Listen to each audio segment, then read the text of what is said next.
안녕하세요. 김태훈 목사입니다. 빵집 목사의 뚜벅뚜벅 메시지. 오늘은 창세기 묵상 83번째 환경을 극복하는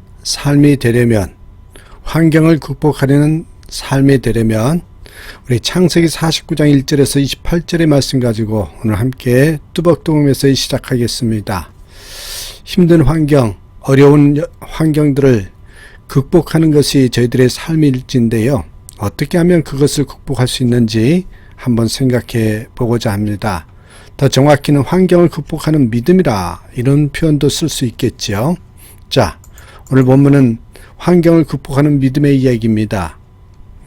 야곱의 12아들 중에 처음에 4아들을 제외하고 나머지 8아들의 축복 및 유언의 말을 하는 장면이 오늘 본문에 나오는 내용입니다. 그 중에서 본문 22절과 26절의 그 사이의 말씀을 보시면 특별히 요셉에 대해서 중점적으로 축복합니다. 자, 22절 우리가 잘 아는 유명한 말씀이죠. 요셉은 무성한 가지 곧 샘 곁에 무성한 가지라 그 가지가 담을 넘었도다. 여기에서 담을 넘었다. 가지가 담을 넘었다는 것은 하나님은 그에게 풍성한 축복을 허락했다. 그것을 표현하는 그런 내용이지요. 그런데 여러분 23절과 24절 말씀을 보시면 축복을 받게 된 첫 번째 비결에 대해서 얘기를 해요. 활 쏘는 자가 그를 학대하며 그를 쏘며 그를 군박하였으나 요셉의 팔이 도리어 건강하며 그의 팔에 힘이 있으니 야곱의 전능자의 손을 힘입음이라. 여러분 이 구절이 무슨 말씀인 것 같아요? 무슨 말일까요? 그에게 학대와 아픔과 핍박이 있었으나 그것 때문에 오히려 그의 팔이 더 강건해졌다. 이 말입니다. 자, 더 쉽게 문장을 정리해 보겠습니다. 요셉에게는 환경을 극복하는 믿음이 있었다. 이렇게 요약할 수 있습니다. 자, 그렇다면 환경을 극복하는 믿음을 가지려면, 환경을 극복하는 삶이 되려면 어떻게 될까요? 이 시간에 특별히 3가지에 집중해서 한번 보일 텐데요. 첫 번째입니다, 여러분. 현실을 직시하라. 여러분, 참된 용기는 현실을 직시할 줄 아는 것입니다. 오늘날 많은 사람들이 그 현실을 그대로 직시하지 못하고 꿈만 꿉니다. 여러분 꿈을 꾸되 내 지금 현 주소가 어떤지를 정확히 알아야 합니다. 꿈과 비전을 가져야 하지만 현실을 도피하는 그 방법으로 현실을 도피하려고 꿈과 공상에 빠지지를 말고 현실을 직시하고 받아들일 줄 알아야 한다는 것입니다. 그게 먼저 여러분 준비된 다음에 요 꿈을 꾸는 자가 되어야 된다는 것이죠. 요즘 상당히 많은 학생들이 대학에 들어간 후에 적성에 맞지 않는다고 하면서 전공을 바꿀 생각을 합니다. 더 심한 경우에는 결혼하고 나서 이 사람은 내 남편감이 아니었다라고 합니다. 그러나 여러분 전공은 바꿀 수 있어도 남편은 바꿀 수가 없기에 그 해결책으로 남편을 어떻게든지 한번 자기 나름대로 고쳐보려고 합니다. 그래서 이렇게 하라 저렇게 하라 잔소리를 하죠. 그런데 잘 안 됩니다. 결국에는 나중에는 자기가 미치겠다고 그렇게 합니다. 표현을 하죠. 미치겠다고. 그런 식으로 살면 속이 터져서 어떻게 삽니까? 어떤 분이 그렇게 살았습니다. 그런데 해결은 되기는커녕 오히려 우라가 치밀어 올랐습니다. 그러다 미칠 것만 같아서 하나님께 기도했더래요. 하나님 어떻게 합니까? 미칠 것만 같습니다. 그렇게 기도하던 어느 날 하나님이 그녀에게 깨달음을 주셨습니다. 남편을 바꾸려면 내가 속 터져 죽는다. 현재 위치에서 내 할 일만 하라. 그 깨달음을 주신 거예요. 그 후에 그녀는 자기를 고치고 자신을 갖고 나가면서 자기가 할 일만 충실히 했더래요. 그렇게 6개월 하니까 남편이 변했다고 합니다. 여러분 이 이야기는 모건 여사가 쓴 전인적 여성 토탈 우먼 이런 책에 나온 내용입니다.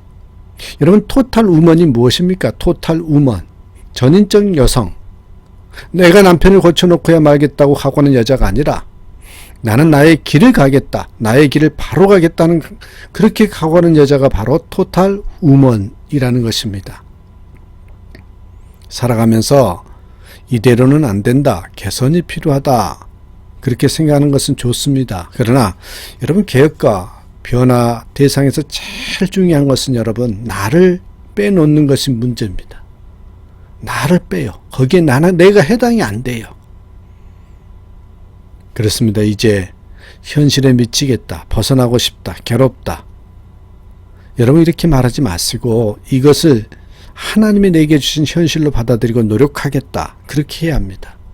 없는 것만을 바라지 말고 있는 것을 최대화로 활용하면서 현재에 충실히 살 때 우리는 환경을 극복하는 넉넉한 믿음을 얻게 될 것입니다.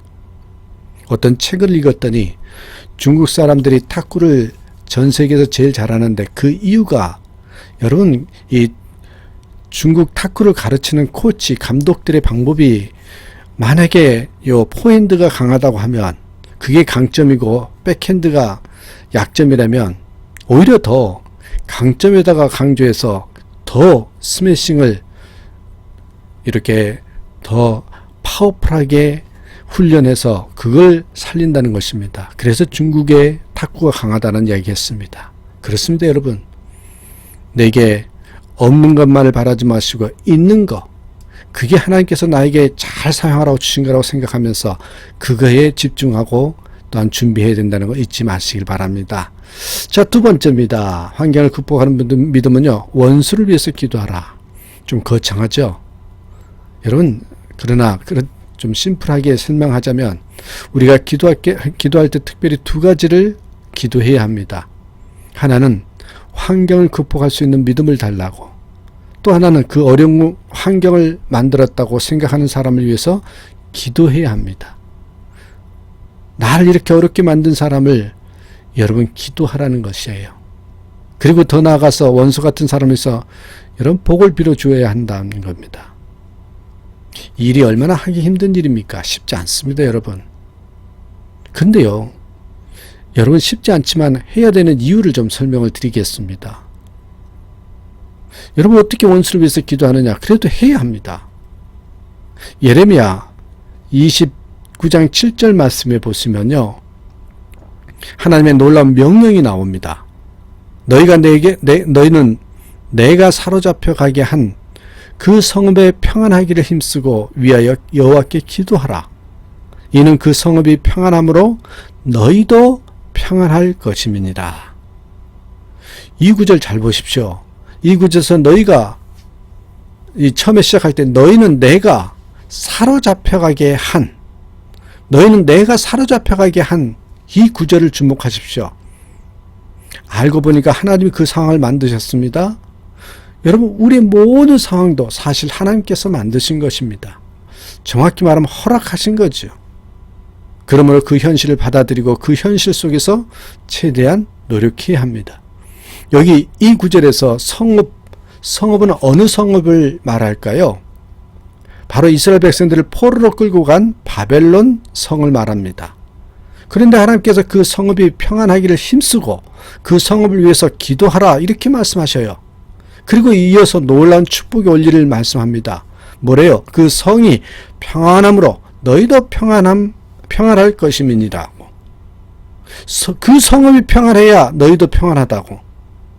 바벨론으로 끌려간 것을 인간적으로 생각하면 정말 속상하겠지만 바벨론을 보고 나쁜 놈, 망할 놈, 죽일 놈이라고만 말하지 말고 바벨론을 위해서 기도하고 그 자리에서도 최선을 다해서 일하라 이 말씀입니다.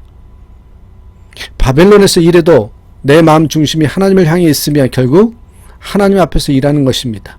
우리가 직장에서 일할 때도 사람 앞에서 일하는 것이 아니라 하나님 앞에서 일하는 것이라고 생각할 때 여러분 아십니까? 그럴 때 우리는 세상의 빛과 소금이 될 것입니다. 요셉이 제일 잘했던 점은 어딜 가든지 있는 처소에서 최선을 다해서 일했다는 거죠. 보디발의 집에 갔을 때는 그 집에서 최선을 다했고 바로에게 중용되었을 때는 바로를 위해서 최선을 다했지요. 그러니까 요셉이 하는 일을 통해서 그 공동체도 축복하시고 결국 요셉도 축복받게 하셨습니다. 우리가 있는 처소에서 인정을 받는 그리스도인이 되어야 한다라는 교훈을 주고 있습니다. 그래야 축복의 문도 열리고 하나님께 영광을 돌릴 수 있다라는 것이죠. 여러분, 성공한 사람들에게 공통적인 요소가 있다고 합니다. 그것은 여러분 열악한 환경 속에서도 최선을 다했다. 최선을 다했다는 것입니다. 여러분, 우리가 잘 돼서 참 저 사람처럼 나도 부자가 되고 성공하고 참 형통한 삶이 되고 싶다. 여러분 누구든지 바랄 거예요. 그러나 아셔야 됩니다. 그분들은 열악한 환경 속에서 최선을 다했다는 거예요. 그러면 나도 비록 힘들고 어려운 환경일지라도 최선을 다했느냐라는 걸 물어봐야 되겠죠. 그처럼 최선을 다하니까 어느 순간에 한 단계 뛰어오르게 되었더라 라는 것이 여러분 보통 잘된 사람들의, 성공한 사람들의 공통적인 요소였습니다. 밑바닥의 삶이 평생 가는 것이 아닙니다. 아십시오. 여러분, 밑바닥의 삶이 평생 가는 것이 아닙니다. 이곳이 마음에 안 든다. 여기도 싫고 저기도 싫다. 그렇기 때문에 그렇게 말씀하지 마시고요. 하나님께서 있게 하신 장소에서 최선을 다하는 사람에 대해서 예레미야 29장 6절에서 약속하십니다. 뭐래요? 너희로 거기서 번성하고 세잔하지 않게 하리라. 거기서요. 신앙생활도 마찬가지입니다. 여러분, 한번 교회에 마음먹었다면 뿌리를 내리고 정하려고 힘써야 합니다. 이 공동체 속에서, 특별히 교회 생활에서 여러분 나그네의 모습으로 살면 결코 신앙이 자라지도 않고요, 행복도 없습니다. 그러나 때로 어려운 일이 있어도 하나님 있게 하신 그곳에서 뿌리 내리면 하나님은 틀림없이 번성케 하시고 쇠잔하지 않게 하신다고 약속하셨습니다. 기억하십시오, 여러분. 우리가 늘 이 어려운 환경을 만든 사람도 있지만 그 환경을 하나님께서 허락하셨다는 걸 믿고 여러분 그들을 위해서 기도하라. 이게 두 번째입니다. 세 번째, 여러분 절대 포기하지 말라는 것입니다. 왜요? 그 환경도 하나님께서 허락하셨기 때문에. 환경이 어려우면 항상 사단이 마음속에 찾아오죠. 참소가 특기인 사단이 그 기회를 놓칠 리가 없습니다. 그런데 아주 이상한 현상이 있습니다. 그것은 여러분 바로 유혹의 말은 항상 귀에 쏠깃하게 들린다라는 것입니다. 희한해요. 유혹의 말은 항상 귀에 쏠깃해요. 그런 성향을 이용해서 유혹자 사단이 항상 슬며시 들어와 우리를 유혹합니다. 그래서 하나님의 역사를 믿으면서도 현실 속에서 노력하는 사람들에게 말합니다. 그만둬. 터뜨려버려. 참는 것도 한계가 있지. 남들 좀 봐.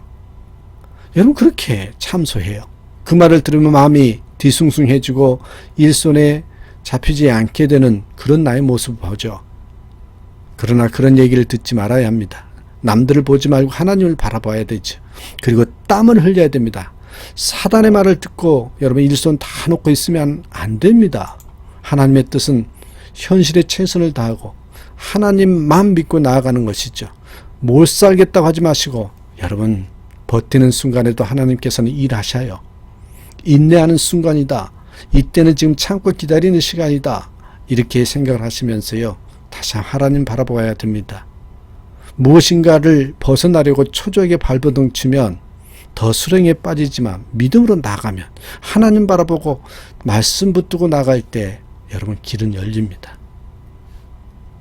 오늘 본문의 25절 26절에서 강조하듯이 여러분 축복의 원천은 하나님이십니다. 그 하나님이 함께 하심을 믿고 우리가 적극적으로 나아갈 때, 말씀 붙들고 한 걸음씩 나아갈 때, 뚜벅뚜벅 걸어갈 때 그때 하나님의 문이 열린다는 것입니다. 그렇습니다, 여러분. 가장 신앙적인 태도는 우리의 내일은 하나님께 맡기고요. 오늘 내가 할 일을 잘 감당하는 것. 아주 상식적인 거죠. 그러나 여러분 진리입니다. 원리입니다. 우리가 그런 태도를 가질 때 우리의 믿음, 환경을 극복하는 믿음이 된다는 거 잊지 마시고 그런 믿음을 소유하는, 그래서 여러분 힘들고 어려운 환경도 넉넉히 이겨내셔서 더 높은 산에 오르시고 더 하나님께서 형통하게 이끌어가는 그런 터전으로 계단으로 한 걸음 한 걸음 올라가는 저와 여러분의 삶이 되기를 주님의 이름으로 축복합니다. 감사합니다.